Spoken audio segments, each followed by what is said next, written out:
نحمده ونصلي ونسلم على رسوله الكريم اما بعد اعوذ بالله من الشيطان الرجيم بسم الله الرحمن الرحيم يا ايها الذين امنوا اتقوا الله وابتغوا اليه الوسيلة وجاهدوا في سبيله لعلكم تفلحون صدق الله مولانا العظيم وصدق رسوله النبي الكريم ان الله وملائكته يصلون على النبي يا ايها الذين امنوا صلوا عليه وسلموا تسليما اللهم صل على سيدنا ومولانا محمد وعلى آل سيدنا ومولانا محمد وبارک وسلم وصلی علیہ۔ سب تعریفیں اللہ رب العالمین جل جلالہ کے لیے جو ساری کائنات کا تنہا واحد و یکتا خالق و مالک ہے۔ ان گنت بے شمار بے حد و بے حساب درود و سلام بارگاہ خیر الانام صلی اللہ علیہ وسلم میں جو وجہ تخلیق کائنات ہیں اور ساری کائنات کے لیے سراپا رحمت بن کر اس کائنات میں جلوہ افروز ہوئے۔ معزز و مکرم خانقاہ صدیقیہ فیصل آباد سے صدیقی ٹی وی فیس بک پر شامل ہونے والے خواتین و حضرات السلام علیکم ورحمۃ اللہ تعالی وبرکاتہ۔ آج عنوان کا انتخاب کیا ہے کہ بیعت کے فائدے کیا ہیں اور بیعت کا شرعی جواز کیا ہے، ذرا توجہ سے سماعت فرمائیے۔ قرآن مجید فرقان رشید میں اللہ رب العالمین نے ارشاد فرمایا، اے ایمان والو اللہ تعالیٰ سے ڈرو اور تلاش کرو اس تک پہنچنے کا وسیلہ اور جد و جہد کرو اس کی راہ میں تاکہ تم فلاح پا جاؤ۔ بیعت کا مطلب کسی شیخ کامل کے ہاتھ پر ہاتھ رکھ کر یہ عہد کرنا ہے کہ میں آئندہ احکام شریعت اور سنت نبویہ کی پابندی کروں گا اور اپنے شیخ کے ارشادات کے تحت اپنی زندگی بسر کروں گا۔ اس طرح جو مرید اپنے آپ کو اپنے شیخ کے سپرد کرتا ہے وہ صرف شیخ کے تابع ہی نہیں بلکہ اللہ اور اس کے رسول اعظم صلی اللہ علیہ وآلہ وسلم کے حکم کے بھی تابع ہو جاتا ہے۔ حقیقت میں وہ رسول کریم صلی اللہ علیہ وسلم کے ساتھ بیعت کو تازہ کرتا ہے اور اس کی تجدید کرتا ہے جو کہ ایک سنت ہے۔ یاران طریقت مرشد کامل جو اپنی روحانی توجہ سے اپنے مرید کی آنکھوں سے پٹی اتار دیتا ہے اور اس کے دل میں یاد الہی کی تڑپ پیدا کرتا ہے، اس کے وسیلہ ہونے میں کون شبہ کر سکتا ہے۔ کاملین امت نے ایسے مرشد کی تلاش سینکڑوں ہزاروں کوس کی مسافت کو باپیادہ طے کیا ہے اور ان کی رہنمائی اور دستگیری سے آسمان معرفت و حکمت کے مہرما بن چکے ہیں۔ سورہ فتح میں ارشاد ربانی ہے، ان الذین یبایعونک انما یبایعون اللہ ید اللہ فوق ایدیہم، بے شک وہ جو لوگ آپ کی بیعت کرتے ہیں در حقیقت وہ اللہ تعالیٰ کی بیعت کرتے ہیں، اللہ تعالیٰ کا ہاتھ ان کے ہاتھوں پر ہے۔ اس آیت کریمہ میں اللہ رب العالمین جل جلالہ نے اپنے محبوب نبی الانبیاء صلی اللہ علیہ وسلم کی بیعت کو اپنی بیعت فرمایا ہے۔ تو اولیاء کاملین نائب الرسول ہوتے ہیں، ان کی بیعت بیعت رسول ہے، پھر بیعت اللہ ہے۔ اس لیے شیخ شہاب الدین سہروردی رحمۃ اللہ علیہ فرماتے ہیں جو شیخ کامل کے زیر حکم ہوتا ہے وہ اللہ تعالیٰ اور اس کے رسول صلی اللہ علیہ وآلہ وسلم کی اطاعت میں ہوتا ہے اور سنت بیعت کو زندہ کرتا ہے۔ ایک اور مقام پر عورتوں سے بیعت لینے کا جواز قرآن مجید نے ارشاد فرمایا۔ ارشاد ہوا، ترجمہ سماعت کریں، اے نبی محترم صلی اللہ علیہ وآلہ وسلم جب حاضر ہوں آپ کی خدمت میں مومن عورتیں تاکہ آپ سے اس بات پر بیعت کریں کہ وہ اللہ تعالیٰ کے ساتھ کسی کو شریک نہیں بنائیں گی اور نہ چوری کریں گی، نہ بدکاری کریں گی اور نہیں لگائیں گی جھوٹا الزام جو انہوں نے گھڑ لیا ہو اپنے ہاتھوں اور پاؤں کے درمیان، اور نہ آپ کی نافرمانی کریں گی کسی نیک کام میں، تو اے میرے محبوب انہیں بیعت فرما لیا کرو اور اللہ تعالیٰ ان کی مغفرت مانگا کرو، بے شک اللہ تعالیٰ غفور الرحیم ہے۔ فتح مکہ کے دن ماشاء اللہ مرحبا تمام خواتین و حضرات، اہلا و سہلا وعلیکم السلام ورحمۃ اللہ تعالی وبرکاتہ۔ فتح مکہ کے دن عورتوں نے بارگاہ رسالت صلی اللہ علیہ وسلم میں بیعت کے لیے حاضری دی تو آپ صلی اللہ علیہ وسلم نے حضرت عمر رضی اللہ عنہ کو عورتوں کی بیعت کے لیے مقرر کیا اور جن باتوں کا آیت میں ذکر ہے ان پر عمل کرنے کا پختہ وعدہ لیا۔ حضور صلی اللہ علیہ وآلہ وسلم نے عورتوں سے کئی بار بیعت لی مگر کسی عورت کے ساتھ بیعت لیتے وقت مصافحہ نہ کیا، کبھی تو زبانی ان امور کی پابندی کا وعدہ لیا اور کبھی پانی سے بھرے ہوئے پیالے میں اپنا دست مبارک ڈالا اور اس کے بعد بیعت کرنے والی عورت کو اپنا ہاتھ رکھنے کا حکم دیا، اور کبھی کپڑا دست مبارک میں لے کر عورتوں سے بیعت لی ہے۔ اسی طرح احادیث طیبات میں بھی صحابہ کرام علیہم رضوان سے بیعت کرنے کا ذکر موجود ہے۔ ایک حدیث پاک آپ کی خدمات میں وقت کی قلت کے پیش نظر پیش خدمت ہے۔ مسلم شریف میں حضرت عبادہ بن صامت رضی اللہ تعالی عنہ روایت کرتے ہیں کہ ہم نے رسول اللہ صلی اللہ علیہ وآلہ وسلم سے اس بات پر بیعت کی کہ ہم ہر آسانی اور مشکل میں، ہر خوشی اور ناخوشی میں آپ صلی اللہ علیہ وسلم کی اطاعت و فرما برداری کریں گے، اور آپ اپنے امیر سے اس وقت تک منہ نہ پھیریں گے جب تک اس سے واضح کفر ظاہر نہ ہو۔ حضرت ابو سعید خدری رضی اللہ تعالی عنہ نے ایک وہ مشہور روایت ہے کہ 99 ایک شخص نے قتل کیے، آپ کے ذہن میں آ گیا ہوگا، میں اشارہ دے کے آگے جانا چاہتا ہوں کہ 99 لوگوں کا قاتل ایک مولوی صاحب علم والے کے پاس گیا تو اس نے اس کو ڈرایا دھمکایا کہ اب بھی تیری کوئی توبہ نہیں ہو سکتا۔ پھر ایک صوفی صاحب دل کے پاس گیا جس کا تعلق باللہ مضبوط تھا، اس نے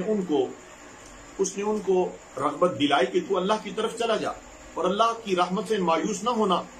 اللہ والوں کی مجلس کی طرف پھیرا، اس کی موت واقع ہوئی۔ آپ ذرا غور تو کریں، یہ بخاری مسلم شریف کی حدیث ہے کہ اللہ تعالی جل جلالہ نے اس کی توبہ کو بھی قبول کیا اور زمین کو حکم دیا کہ نزدیک ہو جا، حالانکہ جدھر وہ جا رہا تھا وہ جگہ دور تھی، جو مسافت طے کی تھی وہ نزدیک تھی، تو گویا اللہ تعالیٰ نے مسافت کو لپیٹ کر اللہ والوں کی مجلس کے قریب کر کے اس کو بتا دیا، کائنات کو بتلا دیا کہ جو اللہ والوں کے قریب ہوتا ہے اللہ اس کے لیے بخشش کا اہتمام کر دیتا ہے۔ یاران محبت و طریقت، شیخ کامل کی صفات اور شیخ کامل کے مختصر آداب سماعت کریں۔ ایمان اور تقوی کی دولت کا حامل ہو، عقائد اہل سنت کا متبع ہو، احکام شریعت کا علم رکھتا ہو، اس کا سلسلہ نسبت حضور نبی کریم صلی اللہ علیہ وسلم تک متصل ہو، کسی شیخ کامل نے اسے بیعت کی اجازت عطا کی ہو، انسان اس کی مجلس میں بیٹھے تو اپنے دل کو اللہ کی طرف مائل دیکھے، شریعت مطہرہ اور سنت نبویہ پر سختی سے عمل پیرا ہو۔ یاران محبت و طریقت، شیخ کو چاہیے کہ وہ اپنی خلوت نشینی کے لیے کچھ وقت مقرر کرے جس میں لوگوں کی آمد و رفت نہ ہو، تاکہ اس کی خلوت نشینی کا اثر اس کی بزم نشینی میں جاری ہو۔ شیخ کو چاہیے کہ وہ اپنے متوسلین و مریدین سے ایک والد جیسی شفقت آمیز اور محبت بھرے لہجے میں پیش آئے اور مریدین کی استعداد اور قابلیت کے مطابق ان کی تعلیم و تربیت کا اہتمام کرے۔ شیخ کے وظائف میں یہ بھی شامل ہے کہ وہ اپنے عقیدت مندوں سے حسن اخلاق سے پیش آئے۔ آج ضابطہ بدلا نظر آتا ہے، امیر آدمی سے حسن خلق کا مظاہرہ ہے، غریب کے لیے ڈانٹ ڈپٹ اور جھڑکیاں رہ گئی ہیں۔ جی ہاں، یہ آج کے شیوخ کی بات ہے۔ کاملین کو دیکھنا ہو تو آؤ میں آپ کو ایک ایسے شیخ کامل کا عنوان بتائے بغیر آگے نہیں جانا چاہوں گا۔ اللہ غنی، جس کو دنیا والے شیخ العالم خواجہ خواجگاں غوث زماں خواجہ علاء الدین صدیقی رحمت اللہ علیہ کے نام سے یاد کرتے ہیں، قیامت تک یاد کرتے رہیں گے۔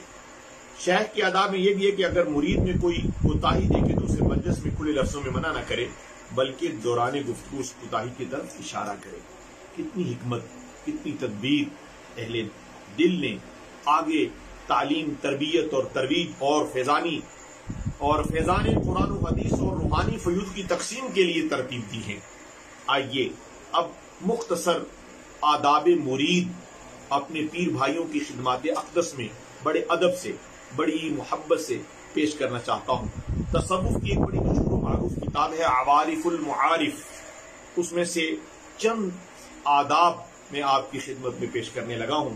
مرید اپنے شیخ کو ہی کامل و اکمل سمجھے، کسی اور بزرگ کو اپنے شیخ کی مثل یا اس سے برتر نہ سمجھے، ورنہ رشتہ دوستی کمزور ہو جائے گا اور پیر کا ارشاد دل پر تاثیر چھوڑ دے گا۔ شیخ کی صحبت کو لازم پکڑے، یعنی یہ خیال کرے مجھے جو بھی عنایات ہوں گی اسی دربار کے وسیلے اور اسی مرشد کریم کے واسطے سے ہوں گی۔ شیخ کے تصرف پر راضی ہو، شیخ اس کے مال اور وجود میں جیسا بھی تصرف کرے مرید صادق اسے برضا و رغبت تسلیم کرے، اپنی عقل و ارادہ کو دخل نہ دے، اپنے شیخ پر تنقید اور اعتراض کی زبان نہ کھولے۔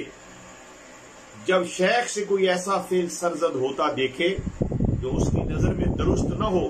تو اسے اپنی کم فہمی پر محمول کرے اور حضرت موسیٰ علیہ السلام اور حضرت خضر علیہ السلام کے واقعہ کو یاد کر لے. شیخ کے کلام کو پورے انہماک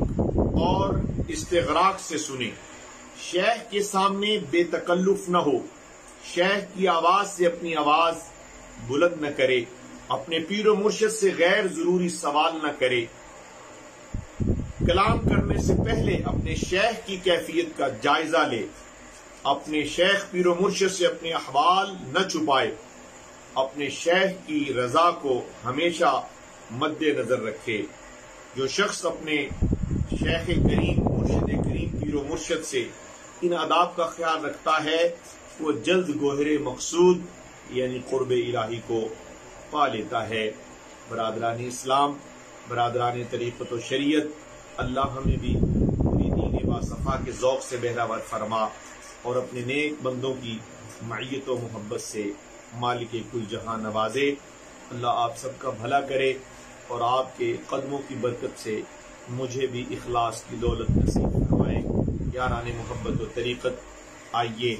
اور آدھے ختم خواجگان نقشبندیہ پڑھنے کا شرف حاصل کرتے ہیں. برادران اسلام، ختم شریف پڑھنے سے پہلے میرے برادر طریقت پیارے عزیز ڈاکٹر حافظ عرفان ہاشمی صاحب نے اس محفل کے فروغ کے لیے سوشل میڈیا کا ایک چینل یوٹیوب ہے، صدیقی ٹی وی کے نام سے ہی انہوں نے اس چینل کو بنایا ہے. وہ لنک انشاءاللہ آپ کو اس فیس بک پر